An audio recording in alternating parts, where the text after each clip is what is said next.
Good morning, students. In this session, I'm going to teach about chemical effects of electric current. So what are the chemical effects of electric current? Let us see. When electric current is passed through a conducting solution, what is meant by conducting solution? We studied in the previous session the solution of acid or bases or salts. They are known as conducting solutions. Okay, in the previous session, we studied.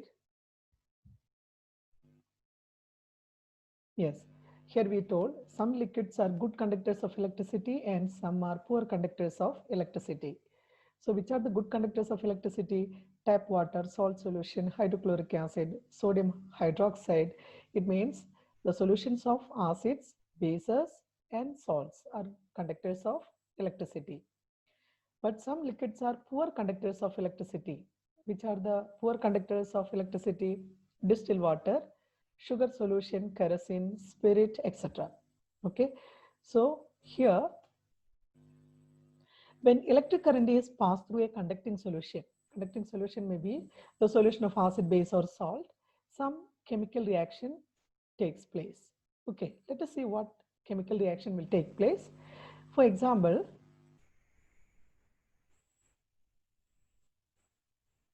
yes, for example, when electric current is passed through water, you know what is the formula of water? H2O, two hydrogen atom and one oxygen atom combined to form water, H2O. Water dissociate into hydrogen and oxygen. So because water is made up of hydrogen and oxygen, that's the reason I told the formula is H2O, water dissociate into hydrogen and oxygen. Hydrogen is deposited over negative pole because hydrogen is H plus ion. It's a positive charge. Hydrogen, it has positive charge. So H plus. It is deposited over negative pole and oxygen is deposited over positive pole. So oxygen, it is negative. So it is always attracted by the opposite charge. Clear? So hydrogen is deposited over because hydrogen is positively charged, so it is attracted by the negative pole. Always opposite charge it will attract. Same like oxygen, it is negatively charged, it is deposited over positive pole. Deposition of hydrogen and oxygen at different poles is visible in the form of bubbles. Okay, you can see that in the electrolysis. I'll show you after this how they will go and deposit in different cathode or anode. You can see in the form of bubble because they are going and connect. It is attached to these different poles. Okay, when electric current is passed through a solution of a metal salt, such as solution of copper sulfate, metal gets deposited at the negative pole because metal is positively charged.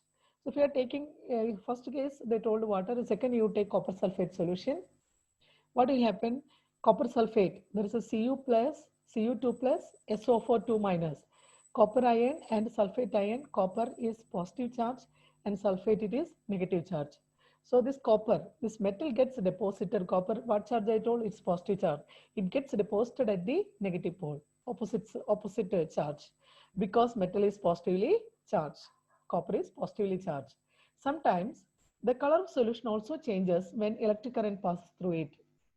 So mostly when the electric current is passing through the solution, maybe the acid, base or salt, any solution, copper sulfate or water, sometime the color of the solution, it will change. That is another chemical effects of electric current. The color of solution also changes when electric current passes through it.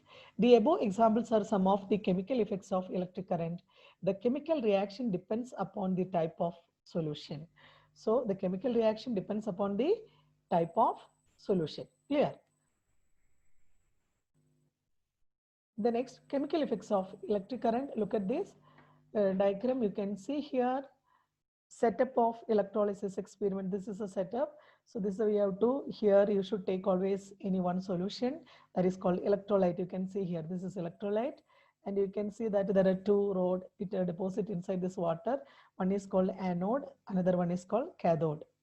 Okay, so here you can see anode, electron going outside, it's passing outside, it receives, here it release. Okay, this is cell or battery. So this is the setup of electrolysis experiment. Okay, so electrolyte, the solution I told electrolyte, then anode, then cathode, then cell or battery. The next one is electroplating. What is meant by electroplating? It's a common term, you would have heard it, electroplating. Electroplating is one of the chemical effects of electric current. It is one of the chemical effects of electric current. Electroplating is a chemical process using which a metal is coated with a layer of another desired metal. It means suppose you take some iron is coated with zinc or tin or gold or silver, some other metal. That is called electroplating. Electroplating is a chemical process using which a metal is coated with layer of another desired metal. That is called electroplating.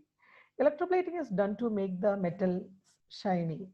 So sometime we will do electroplating. Why we are doing? Because after doing the electroplating, then maybe the inside it will be iron, but it is covered with some other metal.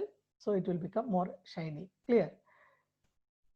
It is done to make the metal shiny. Electroplating is done over the articles made of iron to make the iron shiny. That's the reason I told just now. It is done over the articles made of iron to make the iron shiny and to prevent iron from getting rusted. Okay, so one thing is, first you are taking iron and you are electroplated with some other metal, it will become more shine, and at the same time it also can prevent this iron from rusting. Clear? Example, wheel rims. Look at the diagrams, it's given below. Wheel rims, handle of cycle, etc. are made shiny by the method of electroplating. So you can see that. So you can see the pipe or this key, everything is looking very shiny because it is electroplated with some other metal. That is the reason it looks very shiny. The next, what is meant by this electroplating, or what is the process of electroplating? Okay. In the process of electroplating, metal salt solution is taken in a container. So here we will be taking any metal salt solution, copper sulfate or any metal salt solution is taken in a container, electrolyte we can tell. Salt of metal is chosen which is to be coated over another metal. So at the same time, the metal which is to be coated is dipped in the solution and connected with negative pole. Metal for desired coating is connected with positive pole. So that's the reason I told cathode and anode. We have taken two rows. One is the salt of metal is chosen which is to be coated over another metal. That is the first thing. The metal which is to be coated here is dipped in the solution and connected with the negative pole here. Metal for desired coating is connected with this one, is connected with positive pole. When electric current is passed through the solution, metal from anode is dissolved in the salt solution. So what is happening? When the electric current is passed through the solution, now current is passing through the solution, metal from anode, from here, anode is dissolved in the salt solution and deposited over the negative pole or cathode. Thus, coating of desired metal is obtained on another metal. So, gold or silver or copper, whatever you want to, which metal you want to do the coating, that one. So, that one will be here. That is called anode. Then what will happen? This will dissolve in the solution, in the salt solution, and deposited over the negative pole or cathode. It is also known as cathode. Thus, coating of desired metal is obtained on another metal. Excuse me. Then here you can see some figures, electroplating for examples. First one is battery. You can see the copper strip. This is a metallic spoon. So this is the cathode, this is anode, this copper, it will dissolve in this solution. Which solution you have taken? Copper sulfate solution. Okay, it will dissolve in this and it will get deposited on this metallic spoon. So maybe it is made up of iron, you think. This copper coating, it will come just above this iron, copper coating, it will come. Same like here, silver nitrate solution, you have taken silver nitrate. So this is silver. So the silver from here, it will dissolve into this solution. And from here it will get deposited on the spoon. So you will be getting silver spoon. Okay, so sometime this maybe it is made up of iron. Above the iron, what will this silver coating will come. Same like here, you can see gold anode. Yeah, this is anode, this is cathode. Anode, this is gold, Au, that is gold. So this gold, it will dissolve in the solution and it will go to the cathode.